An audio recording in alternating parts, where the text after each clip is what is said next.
अस्सलाम वालेकुम friends, everyday science YouTube channel की एक नई वीडियो में मैं आप लोगों को खुशामदीद कहता हूं। दोस्तों, आज की इस वीडियो में हम 10th क्लास की मैथ की जो न्यू बुक आई है उसकी आधा मश्क नंबर 9 का उर्दू मीडियम में सोल्यूशन सीखेंगे। अगर हम आधा मश्क नंबर 9 का पहले ही सवाल देखें तो कहता है कि दर्ज झैल सवालात के दिए गए 4 मुमकिन जवाबात में से दुरुस्त जवाब का इंतखाब कीजिए। यानी कि नीचे वो कहता है कि आप लोगों के पास MCQs दिए हुए हैं, तो आपने क्या करना है कि जो दुरुस्त MCQs है ना उसका इंतखाब करना है। तो चलें, पहले ही अगर हम ना सवाल देखें, वो कहता है कि ममास एक ऐसा ख़त है जो दायरा के मुहीत को खाली जगह पर मस करता है। असल में ना कि ये यहाँ से आप लोग समझिए, ये अगर आप लोग देखेंगे ना तो ये हमारे पास दायरा है।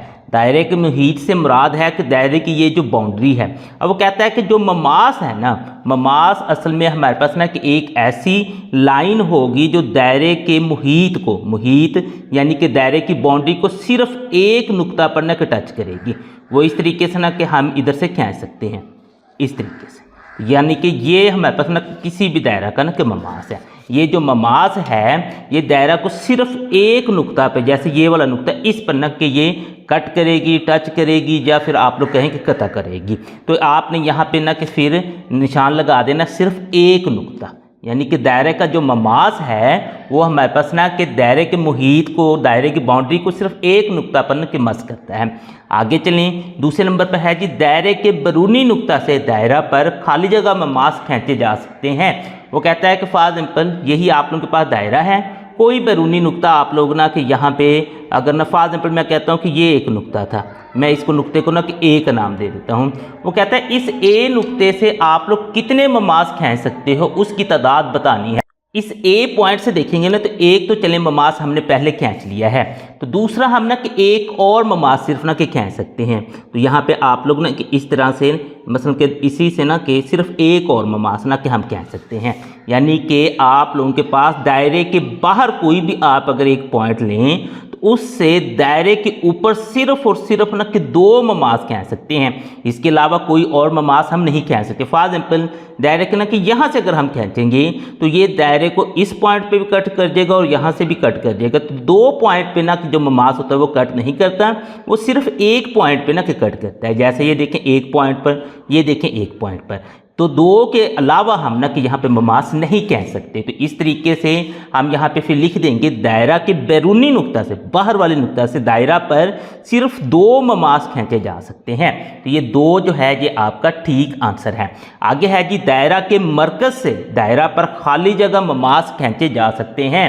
यहाँ से ना कि मैं अगर आप लोग देखें तो दायरा का मरकज जो है वो ये है। अगर दायरा के मरकज से मैंने ममास खींचना है तो अगर आप लोग देखिए मैं कहीं भी जाऊँ, फॉर एग्जाम्पल मैं इधर जाऊँ इधर जाऊँ, तो ये दायरे को ना कि 2 पॉइंट्स पर ना कि कट कर देगा। जो ममास की डेफिनेशन है वो कहती है कि सिर्फ एक नुक्ता पर ना कि उसे कट करना चाहिए। तो इसका मतलब ये है कि दायरे के मरकज से तो हम कोई भी जो ममास है वो नहीं खींच सकते। तो इस तरीके से इसका जो फिर हमारा आंसर आएगा वो है जी 0। यानी कि दायरे के मरकज से हम कोई भी ममास नहीं खींच सकते हैं। तो यहाँ पे आपने 0 पर ना निशान लगा देना है इस तरीके से।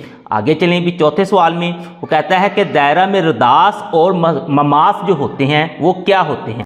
इस चीज़ को ना कि हम यहाँ से समझते हैं। वो कहता है कि दायरा में रदास और जो ममास वो क्या होते हैं। तो यहाँ से हम समझते हैं, ये हमारे पास ना कि दायरे का ना कि असल में ममास है, ये भी ममास है, तो किसी एक को ले लेते हैं। रदास हमारे पास होता है दायरे के इस पॉइंट से लेकर किसी भी इसके मुहीत यानी इसकी बाउंड्री पर किसी भी पॉइंट तक नहीं आप लोग लाइन खींच दें, वो हमारे पास दायरा का रदास बन जाता है। ये भी हमारे पास ममास है, ये भी ममास है। वो कहता है कि दायरा में रदास और ममास क्या होते हैं। तो हम क्या करते हैं कि एक इसका ना कि दायरे का जो रदास है इसको ना ममास के नुक्ते के साथ, जहाँ पे ना कि वो टच कर रहा है बाउंड्री, उसके साथ मिला देते हैं। जब हम ये मिलाएंगे तो ये वाला जो एंगल हमारे पास बनेगा ये 90 डिग्री का। तो इसका मतलब ये हुआ कि दायरा का जो रदास और ममास होते हैं ये दोनों ना कि आपस में अमूदन होते हैं, यानी कि 90 डिग्री के जाविये पर होते हैं। इसी का अगर आप लोग 5वां MCQ देखें तो कहता है कि निस्फ दायरा से बड़े किताब में बनने वाला खाली जगह जाविया होता है। यानी निस्फ दायरा, ये हमारे पास ना कि फॉर एग्जाम्पल एक दायरा है, इसका निस्फ होगा ये, जिसे ना कि हम कुतर कह देते हैं, ये वाला।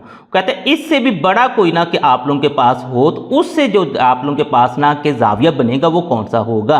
तो इसका आंसर है हादा जाविया, यानी कि वो 90 डिग्री से कम होगा, 90 डिग्री से ज़्यादा या 90 डिग्री के बराबर नहीं हो सकता। तो हादा जाविया इसका दुरुस्त आंसर है।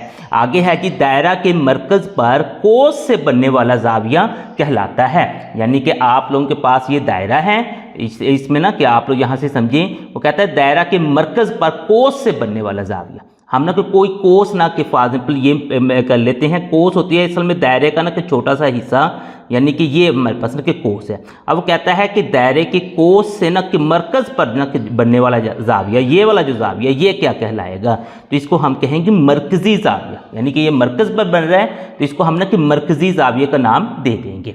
उससे आगे चलें तो वो कहता है कि निस्फ दायरा में बनने वाले जाविये की पैमाइश क्या होती है। जो आप लोगों के पास निस्फ दायरा में जो जाविया बनता है उसकी पैमाइश क्या होती है। तो यहाँ पे ना कि हम देख लेते हैं जो निस्फ दायरा हमारे पास है उसमें बनने वाला जाविया क्या होगा। अब फॉर एग्जाम्पल ये हमारे पास ना कि निस्फ, ये इस तरह से निस्फ हमारे पास ना कि दायरा है, या ऊपर कंसीडर कर लें चाहे नीचे कर लें। अब कहते हैं इससे बनने वाला जाविया क्या होगा। निस्फ दायरे का अगर आप लोग इस पॉइंट पे फॉर एग्जाम्पल ना कि जाविया बनाना चाहें तो ये जो जाविया हमारे पास है ना कि ये 90 डिग्री का होगा निस्फ दायरे का। इसी तरह से ऊपर जाएंगे तो वो भी 90 डिग्री का है। तो इस तरीके से निस्फ दायरे में हमारे पास जो भी जाविया बनेगा ना वो 90 डिग्री का होता है। तो यहाँ पे आपने 90 पे निशान लगा देना है। आगे है जी दायरा के एक ही किता में कोई भी दो जाविये जो होते हैं वो क्या होते हैं। ये ना कि हमने बुक के अंदर से एक पढ़ा था कि अगर आप लोगों के पास दायरा हो उसके एक ही किता में जो हमारे पास जाविये बनते हैं वो हमेशा ना मसावी होते हैं। यहाँ पे आपने निशान लगा देना मसावी। आगे है दायरा के सेक्टर का रकबा। जो सेक्टर का रकबा उसका फार्मूला होता है 1/2 r स्क्वायर थीटा। तो ये हमारे पास इसका सही आंसर है। आगे चलें, हमें r दिया है और थीटा दिया है तो हमने कोस की लंबाई मालूम करनी है। जो कोस की लंबाई होती है उसका हमारे पास फार्मूला होता है L = r थीटा। यहाँ पे देखें r जो है वो हमें दिया हुआ है 6, थीटा जो है वो हमें ना कि रेडियन में ही दिया है तो हमें रेडियन में ही चाहिए होता है। अगर डिग्री में दिया होता तो हमने इसको रेडियन में कन्वर्ट करना था। इन दोनों को ज़रब करें हमारे पास आंसर आ जाएगा 12। जो हमारे पास आर है वो सेंटीमीटर में है तो एल भी सेंटीमीटर में ही आएगी, यानी कि 12 सेंटीमीटर इसका सही आंसर है। तो इस तरीके से 12 सेंटीमीटर पर आपने निशान लगा देना है। तो इस तरीके से आप लोग नहायत आसानी से आधा मश्क नंबर 9 के जो है सारे MCQs हल कर सकते हैं। आधा मश्क नंबर 9 का अगर हम दूसरा सवाल देखें तो कहता है कि मुल्हका शक्ल में दायरा का रदास मालूम कीजिए। यानी कि ये हमें एक शक्ल दी गई है, वो कहता है कि दायरा का रदास मालूम कीजिए। दायरा का रदास असल में हमारे पास दायरे के सेंटर यानी मरकज़ से दायरे के बाउंड्री पर न किसी भी पॉइंट तक न के जो फासला होता है वो हमारे पास ना कि इसका रदास होता है। तो इस केस में हमारे पास OP जो है वो दायरा का रदास है, ये हमने मालूम करना है। यहाँ पे देखें ना तो ये आप लोगों के पास ना कि एक मुसल्लस बन रही है और ये जो साइन होता है ये हमारे पास ना कि 90 डिग्री का साइन होता है। तो इससे इसका मतलब ये हुआ कि अगर हमारे पास एक मुसल्लस में एक जाविया 90 डिग्री का हो तो वो हमारे पास एक कायमतुल जाविया मुसल्लस बनती है। जब कोई हमारे पास ना कि एक कायमतुल जाविया मुसल्लस हो तो वहाँ पे हम मसला फिसागोरस लगा सकते हैं। तो यहाँ पे ना कि फिर हम ना कि लिख देते हैं, चूँकि ये यहाँ पे ना कि लिख देते हैं चूँकि हमारे पास ये जो है ना मुसल्लस OPQ है, मुसल्लस OPQ एक कायमतुल जाविया मुसल्लस है। तो यहाँ पे हम ना लिख देते हैं कायमतुल जाविया मुसल्लस है, लिहाजा हम ना कि यहाँ पे लिख देते हैं कि मसला फिसागोरस की रूह से। मसलन के मसला फिसागोरस हमारे पास लगता ही वहाँ पे है जहाँ पे ना कि हमारे पास कायमतुल जाविया मुसल्लस होती है। अब मसला फिसागोरस हमें ये कहता है जो वतर है उसका मरबा बराबर होता है हमारे पास कायदा का मरबा और जमा है जी अमूद का मरबा। ये हमारे पास ना कि मसला जो फिसागोरस है ये हमें ना कि बताता है। अब यहाँ पे अगर आप लोग देखें ना तो इस केस में कि कायदा क्या है, जो 90 डिग्री का अगर आप लोग देखें ना कि जो जाविया है वो इधर है हमारे पास, यहाँ पे हमारे पास 90 डिग्री का जाविया है। लिहाजा ये जो हमारे पास ना कि पी क्यू जो है ये कायदा है, ये हमारे पास अमूद है और ये हमारे पास वतर है। अब ना कि इनकी कीमतें दर्ज करते हैं। तो अगर आप लोग देखिए ना वतर जो है वो 25 है, तो यहाँ पे आपने 25 पुट कर देना, यानी 25 का मुरब्बा हो जाएगा। कायदा अगर आप लोग देखें पी क्यू वो 24 है, यहाँ पे आपने 24 रख देना, यानी 24 का मुरब्बा। अमूद देखें वो हमने मालूम करना है, यानी ओ पी जो लाइन है वो हमने मालूम करनी है। तो ये हमारे पास अमूद है, इसका हमारे पास ना कि ये मुरब्बा हो जाएगा। दूसरे अल्फाज में अगर यहाँ पे दायरे की शक्ल में देखें तो वो रदास है जो कि हमने मालूम करना है। अब हम ना कैलकुलेटर लेते हैं और इनका ना स्केल ले लेते हैं। 25 जो है इसका स्केल लेते हैं, यानी 25 ज़रब 25 करते हैं, हमारे पास आंसर 625 आ जाता है। यानी कि यहाँ पे हमने इसकी जगह 625 लिख देना है। ये 625 आ गया। 24 है, 24 को हमने 24 से ही ज़रब दे देनी है। यहाँ पे हम ना कि 24 ज़रब 24 कहते हैं, इक्वल करें तो 576 आ जाएगा। यानी कि इसका जो आंसर है वो हमारे पास 576 आ गया है। जमा इसको हमने ना कि मालूम करना है। ओ पी यानी कि जो रदास है उसका मुरब्बा जो है वो हमने मालूम करना है। अब चूँकि हमने इसको मालूम करना है, ये यहाँ पे इजाफी है, ये दूसरी साइड पे जाके माइनस हो जाएगा। तो ये हो जाएगा 625 माइनस 576 बराबर हमारे पास ना कि ओ पी का जो मुरब्बा है ये वैसे ही आ जाएगा इस तरीके से। अब इनको ना कि हम थोड़ा सा ना कि सीधा करके लिख देते हैं, यानी कि जो ओ पी का मुरब्बा है इसको हम ना कि इधर लिख देते हैं, क्योंकि ये हमने ना मालूम करना है। ये हमने यहाँ पे लिख दिया। अब 625 में से 576 को हम माइनस कर देते हैं। यहाँ पे ना कि हम माइनस कर देते हैं 625 माइनस हमारे पास आ जाएगा 576। यहाँ पे हम ना कि 576 को माइनस कर देते हैं। इक्वल देखेंगे तो आंसर 14 आ गया है। यहाँ पे हमने लिख देना है 49। अब हमें सिर्फ ओ पी की कीमत चाहिए, इसका मुरब्बा नहीं चाहिए। तो इसके लिए फिर हमें क्या करना पड़ेगा, दोनों साइडों का जज़र लेना पड़ेगा, इधर का भी और इधर का भी। ये जज़र इस मुरब्बे से ख़त्म हो गया। जो ओ पी जो है वो हमारे पास बराबर हो जाए 49 का अगर हम जज़र लें तो 7 के बराबर आता है। आप लोग कैलकुलेटर से भी ले सकते हैं, ये 7 के बराबर आता है। बाकी अगर आप लोग देखें सारी सेंटीमीटर में है तो इसका आंसर भी हमारे पास सेंटीमीटर में ही आ जाएगा। तो इस तरीके से हमने जो मुतल्लका रदास है उसको मालूम कर लेना है। आधा मश्क नंबर 9 का अगर हम तीसरा सवाल देखें तो वो कहता है कि अगर ओ दायरा का मरकज़ हो तो दी गई शक्ल में ए बी सी और डी सारे ज़ाविये आपने मालूम करने हैं। यानी कि ये एक शक्ल दी गई है, यहाँ पे ए बी सी और डी ये चारों आपने ज़ाविये मालूम करने हैं। यहाँ पे जो सबसे अहम चीज़ है ना वो आपने ये देखनी है कि ये हमारे पास ना कि ये दायरा है ना, दायरा उसका कुतर है। जो कुतर होता है वो दायरों को 2 हिस्सों में डिवाइड करता है, यानी कि निस्फ 2 दायरे वो बना देता है। ये जो कुतर मसलन कि दायरे की एक नुक्ते से दायरे के मरकज़ में से गुजरती हुई लाइन दूसरे नुक्ते तक जो जाएगी वो उसका कुतर कहलाएगी। कुतर दायरे को ना 2 हिस्सों में ना कि डिवाइड कर देता है। अगर 2 हिस्सों में डिवाइड कर देता है, ये ऊपर एक हमारे पास मसलस बन रही है और एक नीचे मसलस बन रही है, तो इस चीज़ का हमें ये पता है कि जो निस्फ दायरा हमारे पास बनता है ना उसका एक ज़ाविया जो है वो कायमा होता है। ये हमारे पास 42 है, ये तो कायमा नहीं हो सकता, ये भी नहीं, ये वाला जो है ना ये हमारे पास कायमा होगा। इसी तरीके से अगर हम नीचे वाले मसलस में देखेंगे तो ये वाला जो ज़ाविया है वो हमारे पास ना कि कायमा होगा। तो यहाँ पे सिंपल सी आपने छोटी सी लाइन लिख देनी है, निस्फ दायरा का, या आप लोग यहाँ पे लिख देंगे निस्फ दायरा का एक ज़ाविया कायमा होता है। यहाँ पे आपने ये छोटी सी लाइन लिख देनी है ताकि हम इसे हल कर सकें। एक ज़ाविया कायमा होता है तो लिहाजा फिर हमारे पास ना कि जो एंगल ए है वो ना कि हमारे पास ना कि 90 के बराबर आ गया। तो यहाँ पे हम ना कि लिख देते हैं, चलें इसको एंगल ए लिख देते हैं, ये हमारे पास बराबर आ गया ये 90 डिग्री के।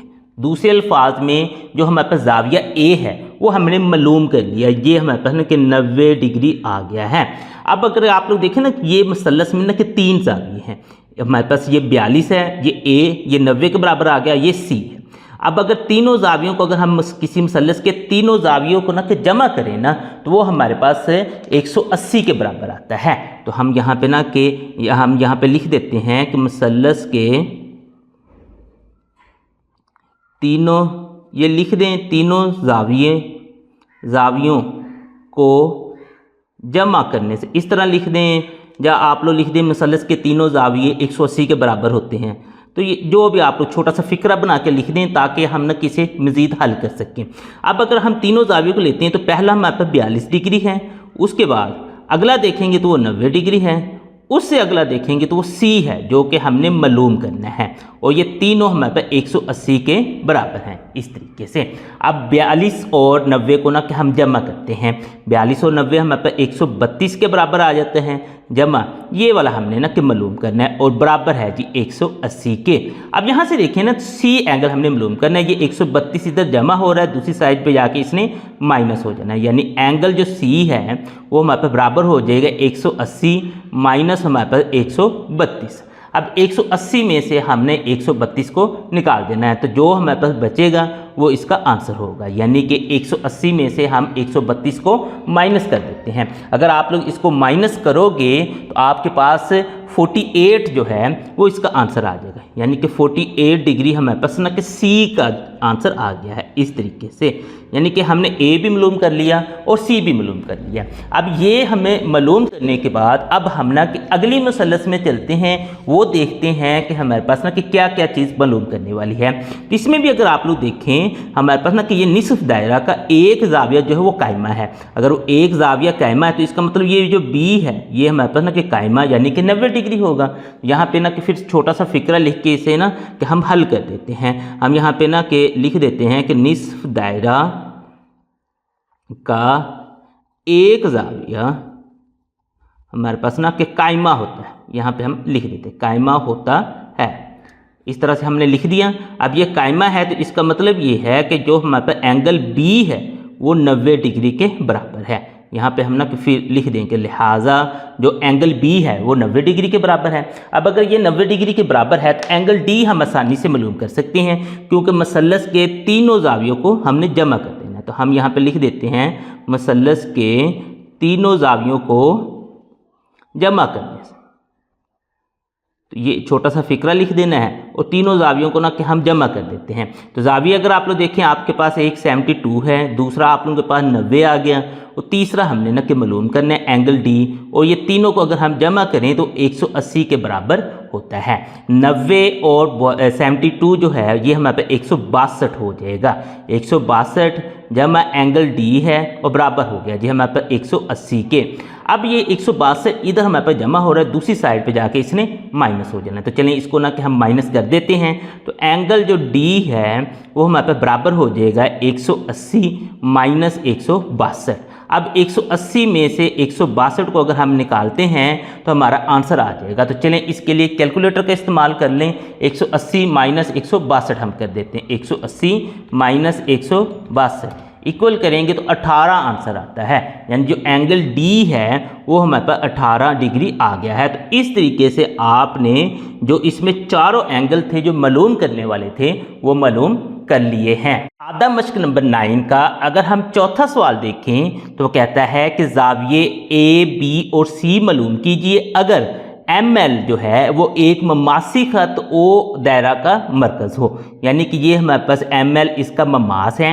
ममास जो होता है वो दायरे के मुहीत यानी दायरे की बाउंड्री को किसी एक नुक्ते पर ना कि कट करता है इस तरीके से। तो ये हमारे पास ममास है दायरे का और ओ उसका ना कि हमारे पास मरकज़ है। अब हमने ए बी और सी ये तीनों जाविये ना कि मालूम करने हैं। तो सबसे पहले अगर आप लोग देखें ना तो यहाँ पे आपको दो मसलसें दिखाई दे रही हैं।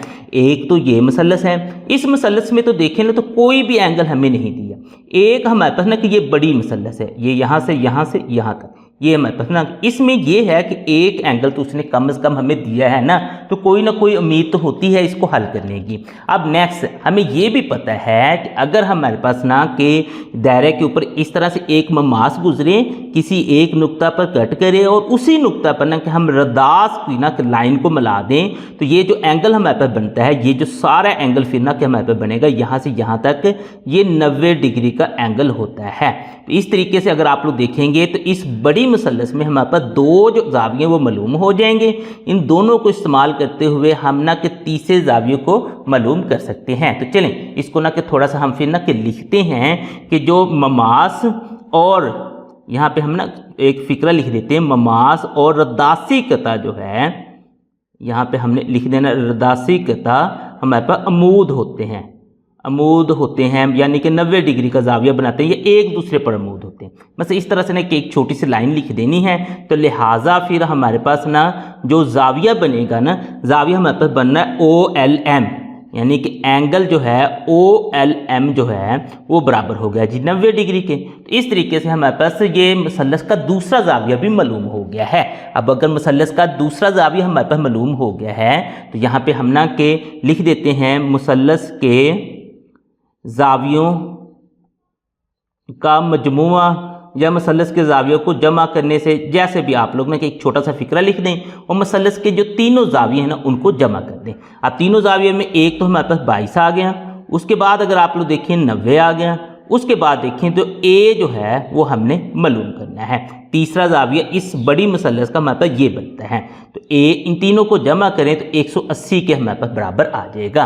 अब 90 और 22 को हम जमा करें, हमारे पास आंसर आ जाता है जी 112 जमा हमारे पास ना कि एंगल ए है वो बराबर हो जाएगा जी 180 के। इस तरीके से अब ये जो 112 है ये इधर जमा कर दूसरी साइड पे जाके इसने माइनस का हो जाना है। तो चलें इसको हम ना कि दूसरी साइड पे ले चलते हैं। तो एंगल जो ए है वो बराबर हो जाएगा 180 माइनस 112। अब 180 में से हमने 112 को निकाल देना है। तो एंगल ए जो है वो हमारे पास बच जाएगा। इसको हम ना कि चलें कैलकुलेटर का इस्तेमाल कर लेते हैं। 180 माइनस हम ना कि 112 कर देते हैं, इक्वल करते हैं तो 68 हमारे पास आंसर आ जाएगा। यानी कि जो एंगल ए है वो हमारे पास ना कि 68 आ गया है। अब एंगल ए निकालने के बाद यहाँ पे ना हम लिख देते हैं कि एंगल ए जो है वो 68 हमारे पास ना कि निकला है। अब एंगल ए निकालने के बाद अब हमारा जो अगला काम है वो ये है कि इस छोटी मुसल्लस को हल करें और ये जो बी और सी है ना इन दोनों को ना कि हम हल कर लेते हैं। अब इस अगर छोटी मुसल्लस में अगर आप लोग देखें ना, तो अगर आप लोग देखें तो ये मुसल्लस की ना कि 3 साइड्स होती हैं। इसकी जो 2 साइड्स हैं ना, ये यहाँ से लेके यहाँ तक, यहाँ से लेके यहाँ तक, ये दोनों ही हमारे पास एक ही दायरे के रदास हैं। जो एक ही दायरे के रदास जो होते हैं वो लंबाई में बराबर होते हैं। तो यहाँ पे आप लोग छोटा सा फिक्रा लिख दें, एक ही दायरे के रदास, यहां पे हम लिख दें रदास बराबर होते हैं। मतलब एक ही दायरे के अगर हम रदास लें तो वो हमारे पास बराबर होते हैं। अगर वो बराबर होते हैं तो इसका मतलब ये है कि इस मुसल्लस में हमारे पास जो OL है वो बराबर है हमारे पास जो OC, ये दोनों हमारे पास बराबर हैं। अगर ये दोनों हमारे पास ना कि मुसल्लस की 2 साइड्स बराबर होंगी ना तो उनसे जो एंगल बनेंगे वो भी हमारे पास बराबर होंगे। तो OL का जो एंगल बन रहा है वो B है, लिहाजा हम ये कह सकते हैं कि एंगल जो B है वो बराबर है एंगल C के। यानी कि इनसे जो हमारे पास एंगल बनेंगे वो बराबर होंगे। तो ये इस तरीके से आपने लिख लेना है। लिखने के बाद यहाँ पे ना आप लोग फ़र्ज़ कर लेंगे। हम कहते हैं कि फ़र्ज़ करें कि ये जो एंगल B और एंगल C जो है जिनको हमने बराबर किया है, हम कहते हैं कि ये x के बराबर है। अब ना कि हमने इन दोनों को x के बराबर पुट कर लिया है। तो यहाँ पे ना कि हम फिर वही फिक्रा लिख दें कि मुसल्लस के जावियों का मजमू, यानी कि मुसल्लस के तीनों जावियों को ना कि अब हम जमा कर देते हैं। अब तीनों जाविये हमारे पास कौन कौन से हैं, एक A है, एक B है और एक C है। तो A अगर देखेंगे तो वो तो 68 है, इसको तो हमने वैसे ही लिख दिया 68। आगे अगर आप लोग देखेंगे तो एंगल B है इसमें, और आगे देखेंगे तो एंगल C है। इन तीनों को जमा करें तो 180 के बराबर आता है। अब यहाँ पे हमने फ़र्ज़ कर लिया था एंगल B और C दोनों x के बराबर हैं, तो हम यहाँ पे फिर लिख देते हैं कि ये हमारे पास ये भी x के बराबर है और ये भी x के बराबर है और बराबर दोनों ही हमारे पास 180 के हैं। अब हमने यहाँ से x की कीमत मालूम करनी है तो हमें ये 68 नहीं चाहिए, इसे हम दूसरी साइड पे ले जाते हैं। x और x हमारे पास 2x हो जाएंगे और 180 माइनस हमारे पास 68 हो जाएगा इस तरीके से। तो 2x जो है वो हमारे पास बराबर हो जाएगा 180 में से अब हमने 68 को माइनस कर देना है। तो चलें 180 में से 68 को माइनस कर देते हैं। तो अगर आप लोग इसको माइनस करोगे तो आपके पास आंसर आ जाएगा 112, यानी कि 2x जो है वो बराबर हो गया जी 112 के। अब ये जो 2 है इधर आके इसने डिवाइड हो जाना है, तो x बराबर हो जाएगा 112 बटा हमारे पास 2 है। अब 112 को आपने 2 पे तकसीम कर देना है। 112 तकसीम आपके पास 2 है, इक्वल करेंगे 56 आंसर आ जाता है। जाता है, यानी x बराबर हमारे पास ना कि 56 आ गया। अब हमने जो फ़र्ज़ किया था एंगल जो b है, तो यहाँ पे आप लोग ना कि फिर लिख देंगे लिहाजा एंगल जो b है वो भी हमारे पास ना कि 56 के बराबर है, और जो एंगल C है क्योंकि इनको हमने x के बराबर ना पुट किया तो वो भी हमारे पास ना कि 56 के बराबर है। तो इस तरीके से आपने इसके जो तीनों नामालूम ज़ाविये थे वो मालूम कर लिए हैं। आधा मश्क नंबर 9 में अगर आप लोग 5वां सवाल देखें तो वो कहता है कि दी गई शक्ल में नामालूम ज़ाविये मालूम कीजिए जहाँ O दायरा का मरकज़ है, यानी कि ये जो आप लोगों के पास मसल्लस है दायरे के अंदर, इसमें आप लोगों के पास जो नामालूम ज़ाविये हैं A और B, इन दोनों को आपने मालूम करना है। और ये दायरे के अंदर है मसल्लस, और जो इसका मरकज़ है दायरे का वो हमारे पास ना कि O है। अब इस अगर आप लोग मसल्लस पे ना कि गौर करें ना तो इसकी ना कि 3 साइड्स हैं, जो 2 साइड्स हैं ना वो उसके रदासों से मिलकर बनी, यानी कि यहाँ से लेके यहाँ तक और यहाँ से लेके यहाँ तक, ये हमारे पास इस दायरे के रदास होते हैं। एक ही दायरे के चाहे हम 2 रदास लें चाहे हम 100 रदास लें, वो लंबाई में हमारे पास ना कि बराबर होते हैं। यहाँ पे आपने एक छोटा सा फिक्रा लिख देना है, एक ही दायरे के रदास बराबर होते हैं। यहाँ पे आप लिख दें एक ही दायरे के जो रदास हैं वो बराबर होते हैं। अब इस केस में अगर आप लोग देखेंगे तो एक ही दायरे के जो रदास हैं वो हमारे पास ना कि 2 हैं, एक OS है और एक OR है। तो यहाँ पे हम ना कि लिख देंगे लिहाजा जो हमारे पास ना कि OS है वो बराबर है जी OR के, इस तरीके से, यानी कि ये दोनों बराबर है, OS और OR जो हैं ये दोनों हमारे पास ना कि बराबर है। अगर ये दोनों हमारे पास साइड जो हैं किसी मसल्लस की वो बराबर हैं तो जो उनसे एंगल बनेंगे, जो ज़ाविये बनेंगे वो भी हमारे पास बराबर होंगे। लिहाजा जो OS एंगल बना रही है हमारे पास A, तो ये हमारे पास मेजर एंगल A जो है वो बराबर होगा मेजर एंगल B के, यानी कि A और B जो हैं वो हमारे पास ना कि बराबर हैं। अगर ये बराबर हैं तो यहाँ पे हम ना कि फ़र्ज़ कर लेते हैं कि फ़र्ज़ करें कि ये जो हमारे पास ना कि बराबर ज़ाविये हैं एंगल A और एंगल B, ये दोनों जो हमारे पास बराबर हैं इनको ना कि हम कर लेते हैं बराबर x के, फ़र्ज़ करके ना कि इनको हमने x के बराबर ना कि कर लिया है। अब इनको x के बराबर करने के बाद अब हमें ये पता चल गया ये दोनों x के बराबर हैं, ये हमें उसने दिया है 100, तो हम यहाँ पे लिख देते हैं मसल्लस के ज़ावियों का मजमुआ। यहाँ पे हम लिख देते हैं मसल्लस के ज़ावियों का मजमुआ। अब मसल्लस के जो ज़ाविये हैं तीनों, इनको हम जमा करें तो उसका आंसर जो है वो हमारे पास 180 के बराबर आ जाता है। इसमें एक देखें ज़ाविया वो 100 है, दूसरा देखें वो A है, तीसरा देखें तो वो हमारे पास ना कि B है। इन तीनों को जमा करें तो वो 180 के बराबर आता है।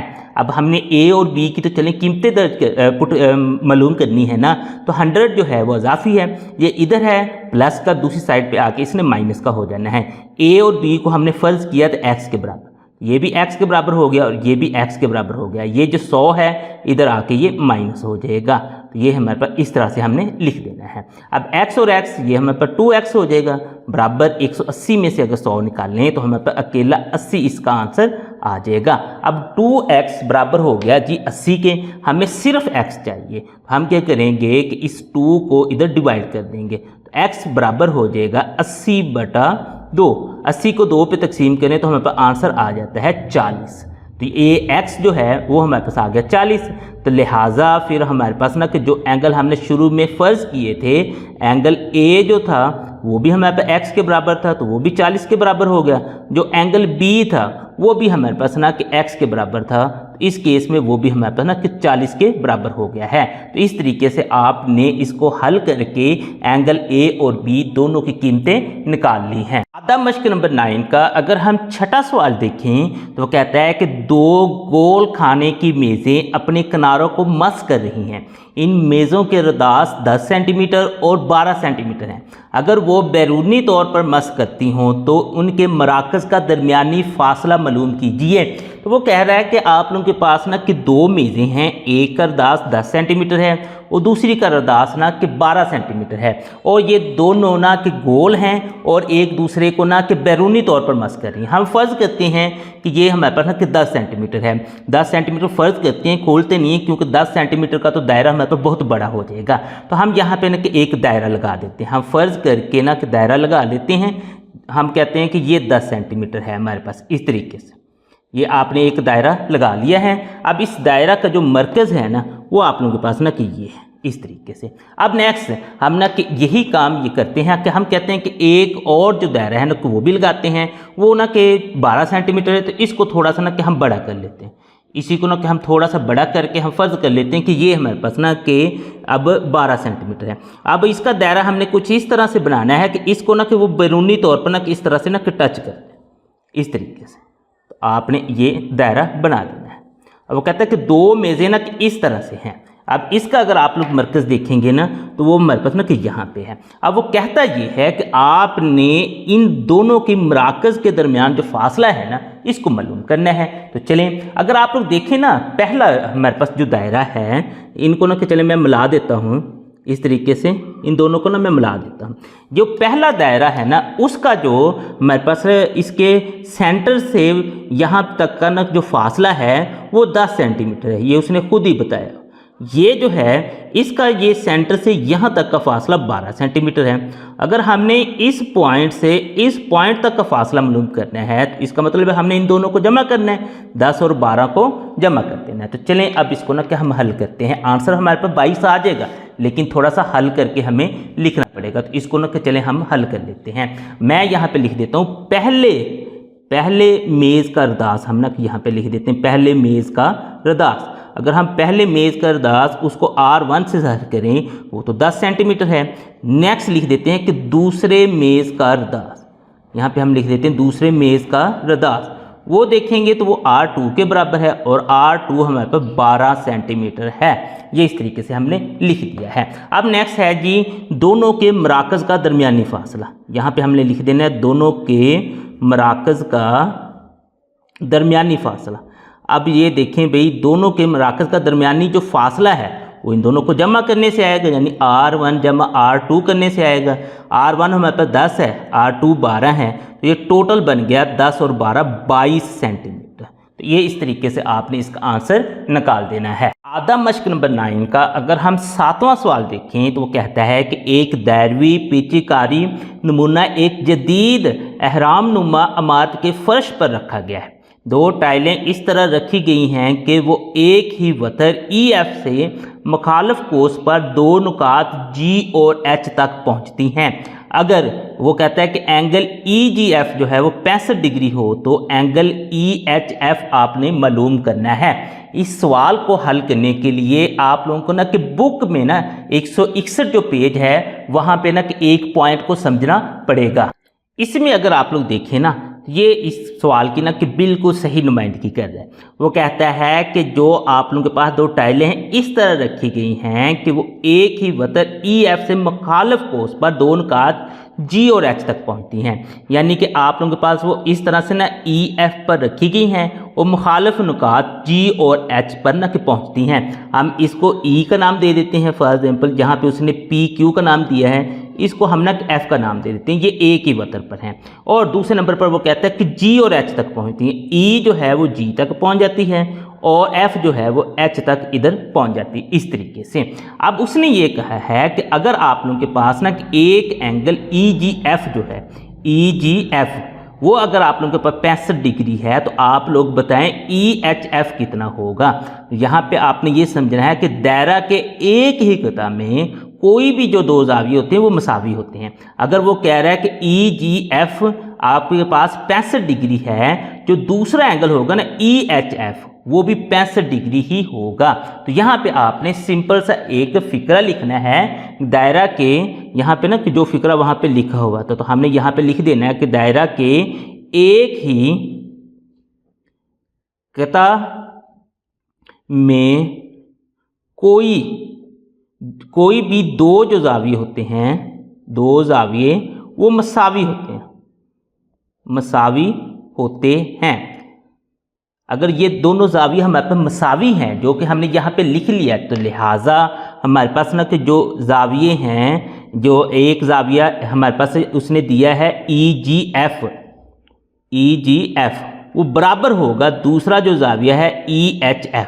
ये दोनों हमारे पास ना कि मसावी हैं। अगर ये दोनों मसावी हैं तो हमें उसने जो दिया है वो है जी EGF, ये हमें उसने दिया है। वो बराबर है हमारे पास 65 डिग्री के। तो लिहाजा जो हमारे पास ना कि दूसरा जाविया होगा जो उसने मालूम करवाया है एंगल, यहाँ पे ना आपने एंगल लिखना था इस तरीके से, एंगल जो हमारे पास है EHF, तो वो भी हमारे पास ना कि 65 डिग्री के ही बराबर होगा।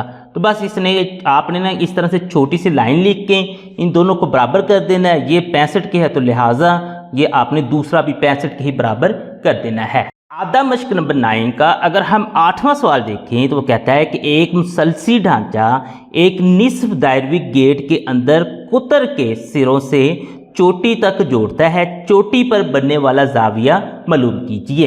अब यहाँ पे अगर आप लोग समझे ना तो इसने ना कि एक दायरे की बात की है, तो हम ना कि एक मुनासिब सा दायरा यहाँ पे बना लेते हैं। इस तरीके से प्रकार को आपने मुनासिब सा खोलना है और ये इस तरीके से ना कि मुनासिब सा ना कि इसका दायरा बना लेना है। अब दायरा बनाने के बाद वो कहता है कि आप लोगों ने ना ये इसका ना कि हमारे पास ना ये इसका ना कि मरकज़ है या जिसे हम ना कि सेंटर कहेंगे। कहता है कि इसके ना कि कुतर हमारे पास ना कि मरकज़ में से ना कि गुजरने वाली लाइन दायरे के एक पॉइंट से दूसरे तक होती है, जो हमारे पास इस तरह से ना मरकज़ में से गुजरती है इस तरीके से।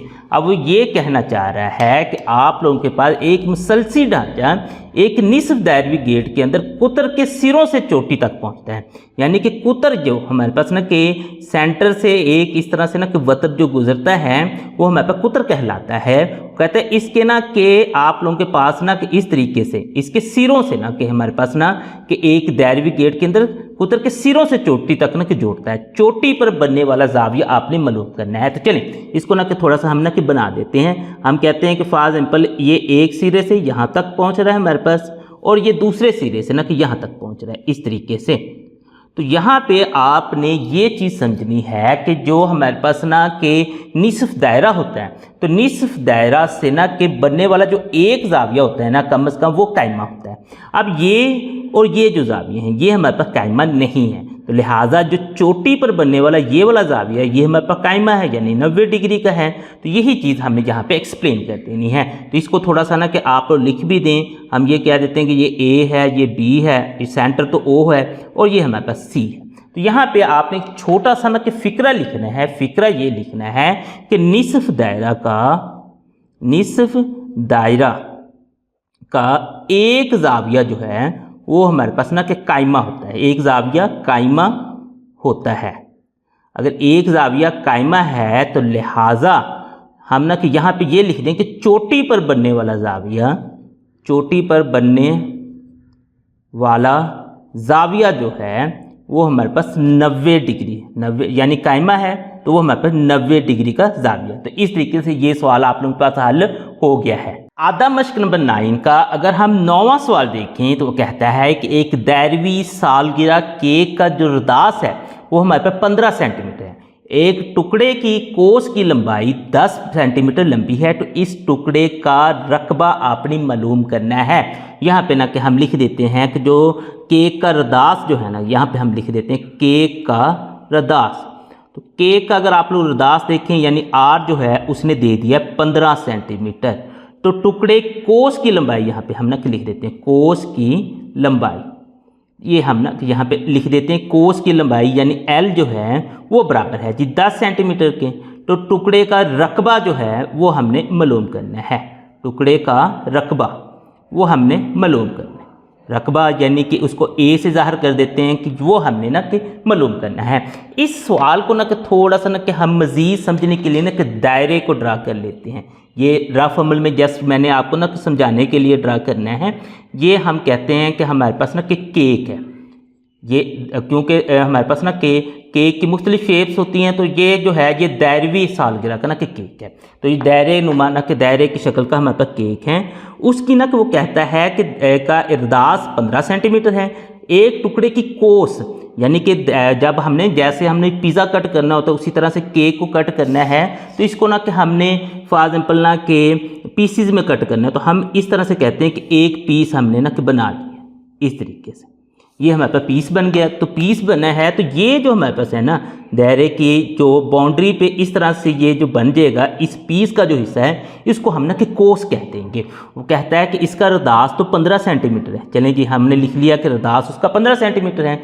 टुकड़े की कोस की लंबाई, ये कोस की जो लंबाई है वो हमारे पास 10 सेंटीमीटर है। वो कहता है कि इस टुकड़े का रकबा मालूम करें। ये जो रकबा है वो हमने मालूम करना है, अंदर जितना भी है ये सारा रकबा हमने मालूम करना है। तो चलें इसको ना कि अब हम मालूम करते हैं। तो टुकड़े का जो रकबा है या इसको हम ना कि सेक्टर कहते हैं। चले हम टुकड़े का ही लिख लेते हैं। टुकड़े का रकबा जो है उसका हमारे पास फार्मूला होता है A=1/2r²θ। ये हमारे पास ना कि इसका फार्मूला होता है।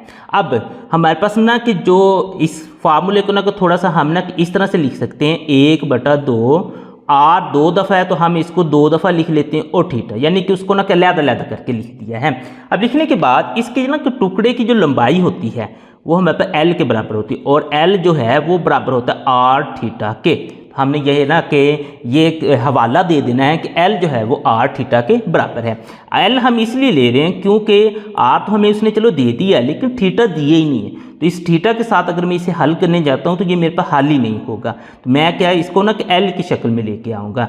जो r थीटा जो है वो मेरे पास l के बराबर हो जाएगा, यानी यही a जो है वो बन जाएगा 1/2rl। ये हमारे पास ना कि ये बन जाएगा। अब इसमें ना कि हम इनकी कीमतें दर्ज कर देते हैं तो a की कीमत निकल आएगी। इनकी कीमतें देखें, r की जो कीमत है वो 15 है, l की जो कीमत है वो हमारे पास 10 है। अब इसको ना कि हम हल कर लेते हैं। 15 को 10 से ज़रब दे देते हैं तो ये हमारे पास 150 आ जाता है। 150 को हमने 2 पे तकसीम कर देना है। 150 को अगर हम 2 पे तकसीम करें तो 75 हमारे पास आंसर आ जाएगा। जो एरिया होता है ये अगर सेंटीमीटर में है तो एरिया हमारे पास सेंटीमीटर स्क्वायर में आ जाएगा। तो इस तरीके से आपने ये सवाल भी हल कर लिया है। आधा मश्क नंबर 9 का अगर हम 10वां सवाल देखें तो उसमें ये कहता है कि एक दायरा के 5 सेंटीमीटर दास से कता किए हुए एक सेक्टर का मुहीत 16 सेंटीमीटर है। इस सेक्टर का रकबा मालूम कीजिए। तो इस सवाल को हल करने के लिए ना कि पहले हम ना कि दायरा बनाते हैं और ना कि इसको समझते हैं कि उसने हमें क्या पूछा। आपने मुनासिब सी प्रकार खोलकर इस तरह से ना कि दायरा इस तरह से बना लेना। दायरा बना लिया। दायरा बनाने के बाद ये जो है हमारे पास दायरे का सेंटर है इस तरीके से। अब हमने यहाँ से ना एक सेक्टर, यानी कि आपने ये इस तरह से ना कि 2 रदास यहाँ तक खींच देने हैं इस तरीके से एक, और दूसरा आपने यहाँ तक खींच देना है इस तरीके से। अब असल में ये देखें ना तो ये इसके ना कि हमारे पास रदास है, ये O है, ये हमारे पास पहला रदास R है, ये भी हमारे पास ना कि रदास है।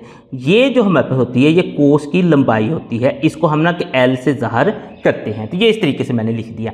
ये अंदर जो है ना कि सारा हमारे पास जो इसका हिस्सा है ये वाला जिसको ना कि मैंने ग्रीन कर दिया है, ये इसका ना कि हमारे पास रकबा होगा। ये सारा इसका हमारे पास रकबा होगा। अब हम देखते हैं कि उसने हमें बताया क्या है। वो कहता है कि दायरा का रदास, तो यहाँ पे हम लिख देते हैं कि दायरा का रदास। तो रदास अगर देखेंगे तो उसको हम R से ज़ाहिर करेंगे और 5 सेंटीमीटर के बराबर है। इसको हमने लिख दिया। उसके बाद देखेंगे तो वो कहते हैं सेक्टर का मुहीत उसने दे दिया। जो मुहीत होता है वो असल में हमारे पास पेरीमीटर के बराबर होता है, इसको हम P से ज़ाहिर करते हैं, वो 16 सेंटीमीटर उसने बता दिया है। अब वो कहता है कि सेक्टर का रकबा आपने मालूम करना है। तो अब यहाँ से हम समझते हैं कि हमें उसने क्या दिया है और हमने क्या मालूम करना है। सेक्टर का रकबा हमने मालूम करना है। तो यहाँ पे अगर आप लोग देखें ना तो हमारे पास ये दायरा है। दायरे के मरकज़ से इस तरह से हमने ना कि 2 रदास बना के ये एक कोस बना ली। कोस का ना कि हमारे पास ये जो है ये इसकी लंबाई होती है, यहाँ से लेके यहाँ तक कोस की लंबाई होती है। अंदर जो है ये सारा उसका हमारे पास ना कि रकबा होता है। अब यहाँ पे उसने रकबा नहीं दिया, यानी कि उसका मुहीत पेरीमीटर दे दिया। पेरीमीटर जो होता है वो असल में हमारे पास कोई भी जो शक्ल होती है उसकी बाउंड्री की पैमाइश होती है। अब अगर इस सेक्टर की बाउंड्री की पैमाइश मैंने अगर करनी है तो वो मेरे पास ना कि आ जाएगा P बराबर हो जाएगा 1R 2R और L, यानी R और L इन तीनों को ना कि जमा करने से मेरे पास ना कि इसका पेरीमीटर यानी कि मुहीत बनेगा। तो ये मैंने ना कि इसको लिख लिया, ये इसके बराबर है। तो P उसने दिया है वो 16 है। आगे देखें R दिया है वो 5 है, दूसरा भी R हमारे पास 5 ही है और L यहाँ से हमारे पास ना निकल आएगा। अब यहाँ से ना कि हम L निकाल लेते हैं। तो चलें इसको मज़ीद हल करते हैं। 16 आगे देखेंगे 5 और 5 हमारे पास 10 हो जाएगा और जमा L। अब ये जो 10 है ये इधर हमारे पास जमा हो रहा है, तो दूसरी साइड पर ले जाएंगे तो ये हमारे पास माइनस हो जाएगा। तो L बराबर हो जाएगा 16 माइनस 10। 16 में से अगर 10 निकालेंगे तो 6 सेंटीमीटर इसका हमारे पास ना कि L निकल आएगा। अब ये L निकालने के बाद नेक्स्ट हम सेक्टर के रकबे की तरफ आते हैं। जो सेक्टर का रकबा है उसको हम A से ज़ाहिर करते हैं, उसका फार्मूला 1/2 आर स्क्वायर थीटा के बराबर होता है। जैसे मैंने आप लोगों को ना के पीछे बताया था कि ये जो है हमारे पास थीटा उसने दिया नहीं है, तो हम क्या करेंगे, इसको अलग-अलग कर लेंगे। अब ये जो आर थीटा है ये हमारे पास ना के बराबर है जी एल के, यानी एल बराबर है हमारे पास आर थीटा के। अब इस आर थीटा की जगह हम एल को दर्ज कर लेंगे, तो ए बराबर आ जाएगा 1/2, ये तो आर आएगा, इस आर थीटा की जगह हम एल लिख लेंगे। अब आर और एल इन दोनों की कीमतें उसने हमें दी हुई हैं, ये दोनों हम कीमतें दर्ज करते हैं और सेक्टर का रकबा मालूम कर लेते हैं। तो ए बराबर हमारे पास हो जाएगा 1/2, आर की अगर देखें तो कीमत 5 है, एल की देखें तो आप लोगों के पास ना की कीमत लिख ली थी 6, इन दोनों को ना कि आपने इस तरह से लिख लेना है। तो ए बराबर हो जाएगा 5 6 30, 30 को हमने 2 पे तकसीम कर देना है। तो 30 को अगर हम 2 पे तकसीम करें तो हमारे पास आंसर आ जाता है 15। जो हमारे पास दूसरी चीज़ें थी रदास और जो उसका हमारे पास एल है वो सेंटीमीटर में है, तो ये हमारे पास फिर सेंटीमीटर स्क्वायर में आ जाएगा। तो इस तरीके से आपने इस सेक्टर का रकबा भी मालूम कर लिया है।